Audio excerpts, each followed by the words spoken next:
Well, this is our second full day on our seminar tour. We're going to spend the whole day today at the Sea of Galilee. Most of it up in the northwest corner of it. This is kind of the ministry triangle. Jesus spent most of his Galilee ministry right there. Now, the order of things that we're going to do will differ a little bit, but generally speaking, this is the order. We'll start off by going to the Mount of Beatitudes. This is the spot where it is thought Jesus gave the instructions to his followers on what it meant to be a follower of Messiah. We'll rehearse the Sermon on the Mount. If it's a beautiful day, the bus will already have left. And after we're done, we're going to walk down a trail that leaves the Mount of Beatitudes and walks down to the sea below. This is the place, this is the path that Jesus would have taken going up this mountain. As we walk down the mountain, it's a beautiful scenery to see the Sea of Galilee out before us. You'll see Mount of Beatitudes.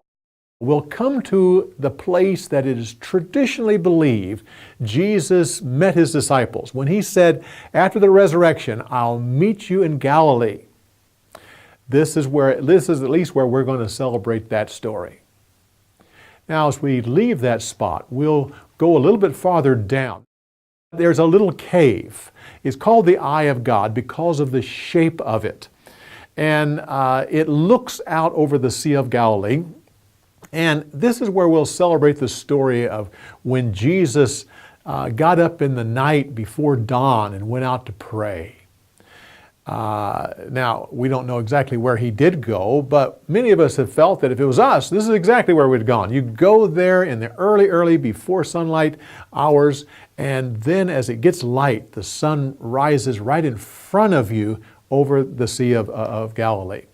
Anyway, it's a beautiful spot, and that's where we'll be. After we're done, we'll go on the rest of the way down the hill, down to the 5 springs. This is the place where Jesus called Peter, James, and John. It's the best fishing in the entire lake. It's also the place where Jesus, after he rose from the dead, went and told the disciples, cast the net on the other side, and he had bread and fish cooking on an open fire. Then we'll go on to Capernaum. It's so close. It's just right there. Some have actually walked it. It is so close. And we have many stories to tell in the old city of Capernaum. Then, since we're right there in the area, this is where our boat ride leaves from. We'll go out on the Sea of Galilee and remember the stories of all the times that Jesus was out on the lake, when he was in the storm, sleeping to a storm, when he walked on the water, and the various things. We will remember these stories right there out on the Sea of Galilee. Now, somewhere in all of this, we'll have lunch. That's probably a good idea. But we're going to have a special lunch this day. If you don't like fish, you don't have to worry about it. But those who would like to will have a lunch where you can actually have what's called St. Peter's fish.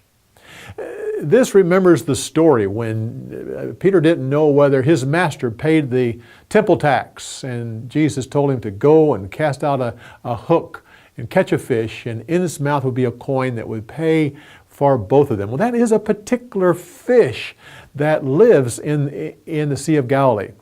And so at lunchtime, those who want to can have that fish. We'll end up our time by going to the other side. Now, that's the Gentile side of the lake. It's the eastern side of the lake. We may not have time to do it on this day. If not, we'll do it the next day. But I will talk about it now. If all goes as planned, we'll go up over the top of the Sea of Galilee and come down on the eastern side. There's where we'll remember the stories of the 2,000 pigs, the legion of demons, and the cities that came to Christ afterwards, the feeding of the 4,000. And then we'll go back to our hotel. And with all of this, I can say, I'll continue to see you at the Sea of Galilee.